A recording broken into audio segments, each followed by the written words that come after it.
नमस्कार दोस्तों, स्वागत है आपका हमारे YouTube channel bank pre master पे। आज से आईपीएस पीओ के एग्जाम स्टार्ट हो गए और यहाँ पर थर्ड शिफ्ट में मेरा पेपर था। मैं आपको पूरा एनालिसिस दूंगा जो मैं पेपर में करके आया हूँ, जो क्वेश्चंस मैंने अटेम्प्ट करे, कुछ क्वेश्चंस मुझे याद भी है, वो क्वेश्चंस भी यहाँ पर मैं डिस्कस करूंगा। यहाँ पर मेरे अटेम्प्ट्स बताने के साथ साथ मैं ये भी डिस्कस करूंगा कि एक्सपेक्टेड कट ऑफ क्या रह सकता है, क्योंकि पेपर को हम लास्ट ईयर से कंपेयर करेंगे, क्योंकि लास्ट ईयर वैकेंसीज कम थी, इस बार वैकेंसीज थोड़ी ज्यादा है। बट इस बार एक चेंज क्या है, पेपर में ये लोग स्लाइटली चेंज लेके आए। तो आज हम उन सब चीजों पे बात करते हैं। चलिए तो शुरू करते हैं आज का सेशन। तो स्टार्ट करते हैं यहाँ पर क्वांट से। क्वांट मेरे अटेम्प्ट है यहाँ पर 29। लाइक मुझे लगता है लोगों ने जो करे होंगे वो 30 प्लस इजीली कर दिए होंगे, क्योंकि मैं बिल्कुल भी प्रैक्टिस में नहीं हूँ आफ्टर जॉब। लेकिन यहाँ पर जो अटेम्प्ट रहे मेरे 29 रहे, एंड क्वेश्चंस जो आए थे यहाँ पर, दो डीआई थी, मतलब यहाँ पर 12 क्वेश्चन आप एक्सपेक्ट कर सकते हैं, 12 क्वेश्चन डीआई से थे। देन 5 अप्रोक्सीमेशन, इसके बाद था कैसलेट के क्वेश्चन थे कुछ, शायद 4 से 5 क्वेश्चन हो सकते हैं, एंड बहुत इजी क्वाड्रेटिक, जिसके लिए शायद आपको पेन भी उठाने की जरूरत नहीं पड़ी होगी, 5 नंबर का वो था, एंड अर्थमेटिक। मतलब ये सब मिला के आपके क्वेश्चन टोटल हो गए 35। लाइक अर्थमेटिक भी बहुत इजी थे यहाँ पर। मैं कुछ क्वेश्चंस यहाँ पर बता देता हूँ जो क्वेश्चंस मुझे थोड़े बहुत याद है। लाइक एक परसेंटेज का क्वेश्चन आता है, जिसमें से 10% यहाँ खर्च किया, रिमेनिंग का 20% कुछ खर्च किया था। ठीक है, उसका आंसर मेरा जो है वो था 50,000। आप अपने आंसर्स भी शेयर कीजिएगा अर्थमेटिक के, जो आप लोगों को याद है। एंड इसके अलावा जो आया था वहां पर, एक था पार्टनरशिप। एक्चुअली क्या हुआ, पार्टनरशिप और एसआईसीआई ये दोनों क्वेश्चन मैंने बनाए थे। एंड बनाने के बाद क्या हुआ, मैंने आंसर्स को लिख लिया ताकि मुझे याद रहे। इन दोनों में से किसी एक का आंसर 2500 था।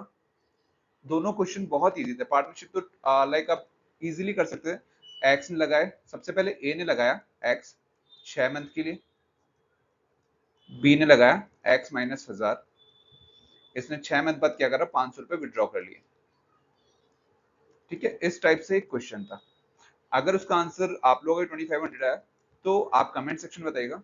ऐसा ही सही मुझे याद नहीं, बट हाँ मुझे क्वेश्चन थोड़ा थोड़ा याद है कि कुछ अमाउंट इन्वेस्ट किया गया, माना एक्स 8% से 4 ईयर के लिए। ठीक है, अब जो अमाउंट आया उसको इन्होंने क्या करा, 32x हो गया। मतलब टोटल कितना हो जाएगा, मेरा तरीका अलग है, मैं इसको 100x मान के तो 132x को पुट कर दिया। देन जो इंटरेस्ट आया उस पर इसको कैलकुलेट करना था। बहुत इजी क्वेश्चन था एसआईसीए का। देन इसके बाद एक क्वेश्चन और मैं आपसे डिस्कस करता हूँ। एक क्वेश्चन यहाँ पर प्रॉफिट एंड लॉस का था, जिसका आंसर मेरा 800 आया था। मिक्सचर था, मैंने इसका answer can not be determine लगाया, क्योंकि मेरी जो थी वो यहाँ पर वैल्यूज कट गई थी। ठीक है, तो ये 4 से 5 अर्थमेटिक थे जो मुझे याद थे। आप बताइएगा कि आपका मिक्सचर का आंसर क्या है। यहाँ पर प्रॉफिट एंड लॉस मैं आपको बता चुका हूँ, मेरा आंसर क्या था। आप अपने अर्थमेटिक जो आपको याद है वो कमेंट सेक्शन में जरूर शेयर कीजिएगा। इसके बाद हम बात करते हैं रीजनिंग की, जो मेरे अकॉर्डिंग मॉडरेट था। मैंने यहाँ पर जो अटेम्प्ट करे 30 अटेम्प्ट रहे मेरे, सॉरी 30 यहाँ पर मेरे टोटल अटेम्प्ट थे। यहाँ पर क्या हो, एक्चुअली क्या, पजल्स बहुत लेंथी आई थी। सबसे पहले मेरी पजल आ गई फ्लैट वाली। मैंने इसको ट्राई किया था, थोड़ा स्ट्रक हुआ, बट मैंने एक बार हाथ डाल दिया तो मैं उस चीज क्वेश्चन को छोड़ता नहीं, क्योंकि मुझे पता है अगर मैंने पजल को स्टार्ट किया तो वो मेरे को 5 नंबर दे के जाएगी। तो flat and floor easy puzzle थी, लग रहा था कि टफ होगी, बट कुछ एक कॉम्प्लिकेटेड चीजें ने डाल रखी थी। बट यहाँ से 5 नंबर आप इजीली निकाल सकते थे। इसके बाद जो आई थी एक नॉर्थ साउथ वाली पजल थी, 7 जने नॉर्थ और साउथ। सबसे इजी पजल यही वाली थी, जहां से 5 नंबर सबने निकाले होंगे। एंड इसके बाद एक पजल आई थी डिपार्टमेंट वाली। मैं वहां पर स्टक होता हूँ, मैं हुआ भी, इसने मेरा टाइम खराब कर दिया कि 3 डिपार्टमेंट गिवन है और उसके अंदर 9 या 10 कुछ बंदे थे। तो ये पजल मेरा वीक पॉइंट है, जिस पर मैं बहुत ज्यादा स्टक होता हूँ। एंड मैं एग्जाम के अंदर भी इस क्वेश्चन में मेरा टाइम खराब किया। अगर ये पजल नहीं होती तो शायद मेरे भी 35 आउट ऑफ 35 क्वेश्चन यहाँ पर होते। एंड इसमें यहाँ पर एक थी अनसर्टेन वाली पजल। ये भी डुएबल थी वहां पर। ये सारी हो गई पजल्स की बात। इसके बाद हम लोग बात करते हैं जो क्वेश्चंस आए थे मिसलिनियस क्वेश्चंस एग्जाम में, और जो था वो था यहाँ पर ब्लड रिलेशन। इसके 4 क्वेश्चन थे। ये ट्रिकी था,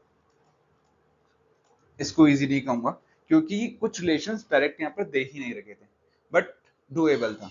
देन आता है डायरेक्शन। ये भी बहुत लेंदी था, बहुत ज्यादा लेंदी था कि आप कंफ्यूज हो जाते इसको बनाने के अंदर। ठीक है, ऐसा नहीं है कि कोई क्वेश्चन करने लायक नहीं था, बट यो लेवल है तो ऑब्वियसली यहाँ पर लेंदी होगा और ट्रिकी होगा। ठीक है, ब्लड रिलेशन हो गया, डायरेक्शन हो गया, इनइक्वालिटी, इसके भी 5 क्वेश्चन थे। डायरेक्शन के 3 क्वेश्चन थे, एंड वर्ड फॉर्मेशन एक था पेयरिंग। पेयरिंग में मेरे जो पेयर बने वो यहाँ पर 3 पेयर बने थे। ठीक है, तो ये है रीजनिंग की बात। मैंने आपको बताया यहाँ पर मेरे 30 अटेम्प्ट थे रीजनिंग के अंदर, क्वांट 29। देन लास्ट है इंग्लिश, क्योंकि टोटली ये रीडिंग बेस्ड होता है। ठीक है, तो मेरे अकॉर्डिंग जो रहा सबसे इजी क्वांट था, क्वांट से थोड़ा टफ इंग्लिश था, इंग्लिश से टफ रीजनिंग था। तो ठीक है, अब हम लास्ट इंग्लिश के लिए भी बात कर लेते हैं कि इंग्लिश का क्या लेवल था वहां पर। बात करते हैं यहाँ पर इंग्लिश की। सबसे पहले था पैसेज, जो 8 नंबर का था। इसके अंदर जो था किसके ऊपर था, चाइनीज कंज्यूमर गुड्स। पैसेज यहाँ पर डुएबल था कि कोई भी लाइक रीडिंग में अच्छा है तो उसने इस पैसेज ग्रैब करके इसी क्वेश्चन सॉल्व कर देंगे। इसके अंदर 2 वर्ड्स आए थे, एक राइस और एक टेस्ट। ये 2 एंटोनियम सिनोनियम वाले थे। ठीक है, देन थे फिलर। ये 5 नंबर के बहुत इजी वर्ड्स थे, जिनको नॉर्मल वोकैब्स भी आते हैं ना, उन्होंने भी इनको कर दिया होगा। एरर्स से, एरर्स नहीं कहूंगा यहाँ पर इजी थे क्योंकि मैं 5 में से 2 एरर ढूंढ पाया, बाकी शायद हो सकता है 3 में जो भी किया कुछ गलती होने के चांसेस है, बट मोस्ट प्रॉब्लम मेरे एरर्स 5 में से 3 या 4 सही जाते हैं। इसके बाद था वहां पर वर्ड स्वेप, ये सबने इजीली कर दिया होगा। ये 5 नंबर का था। एंड इसके अलावा था वहां पर 2 वर्ड्स थे, सॉरी वर्ड फॉर्मेशन वाला आता है, 2 वर्ड्स, इन पे बेस 3 लाइनें होती है। एक वर्ड तो था आपका थिक, एंड एक वर्ड था ऑब्जेक्ट। यहाँ पर थिक वाले में 1 एंड 3 कुछ फॉलो हो रहा है, मतलब 2 लाइन एकदम एक्यूरेट बैठ रही थी, ऑब्जेक्ट के ऊपर एक लाइन बिल्कुल सही हो रही थी मेरे अकॉर्डिंग। बाकी जो मैंने लगाया वो मैंने आपको बताया। तो ये था ऑल ओवर जो इंग्लिश के अंदर आया था कि आउट ऑफ 30 मेरे यहाँ पर जो रहे 24 अटेम्प्ट रहे। सॉरी, एक चीज मैंने आपको यहाँ पर बताई नहीं, जो इसमें सबसे ट्रिकी और टफ था वो था यहाँ पर पैराजंबल। जो सबसे ज्यादा टफ मुझे लगा, जिसने मेरा बहुत ज्यादा टाइम खाया और उसके बावजूद ही बना भी नहीं।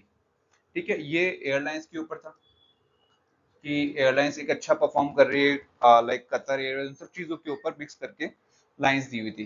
तो ये आप लोगों का पेयर क्या बना वो आप लोग एक बार कमेंट सेक्शन में बताइएगा कि आपके अटेम्प्ट्स क्या रहे टोटल, एंड आपका इसमें पेयर क्या रहा। तो ये था मेरा ओवरऑल पेपर का एनालिसिस। क्वांटिटी मेरे अटेम्प्ट 30 मैंने बताया, रीजनिंग 29 मैंने आपको बताया, सॉरी शायद स्वैप हो गया थोड़ा सा, एंड इंग्लिश जो था मेरा 24। तो टोटल मेरे अटेम्प्ट 30 40 प्लस 60 70 79 4 83, ये मेरे टोटल अटेम्प्ट रहे हैं। एंड बात करते हैं यहाँ पर कट ऑफ जो जा सकता है, उससे पहले पेपर को कंपैरिजन देखते हैं। लास्ट ईयर जो था मुझे पेपर में कोई डिफरेंस लगा, बस डिफरेंस लगा तो क्वांट के अंदर कि क्वांट इजी था लास्ट ईयर से। And last year cut off थी 48.5, जब वैकेंसी थी 4000, अभी वैकेंसी है 5000, प्लस एक चीज और है, पैटर्न में थोड़ा सा चेंज। तो मुझे जो लगता है 50 के आसपास ही कट ऑफ रहेगा। ये मैं जनरल कैटेगरी की बात कर रहा हूँ, ओबीसी एससी एसटी का नहीं है। तो यहाँ पर जो है 50 के आसपास ही कट ऑफ रहने के हाई चांसेस है। बाकी डिपेंड करता है आईपीपीएस किस अकॉर्डिंग स्केलिंग करता है। तो यहाँ पर आप लोग बताइएगा कि आपकी क्या अटेम्प्ट रहे, क्वांट, रीजनिंग, इंग्लिश एंड आपको पेपर का लेवल क्या लगा, ठीक है। एंड उम्मीद करता हूं जिनका कल पेपर होगा उनके लिए वीडियो काफी हेल्पफुल रहेगा। मिलते हैं दोस्तों नेक्स्ट वीडियो में। Thank you.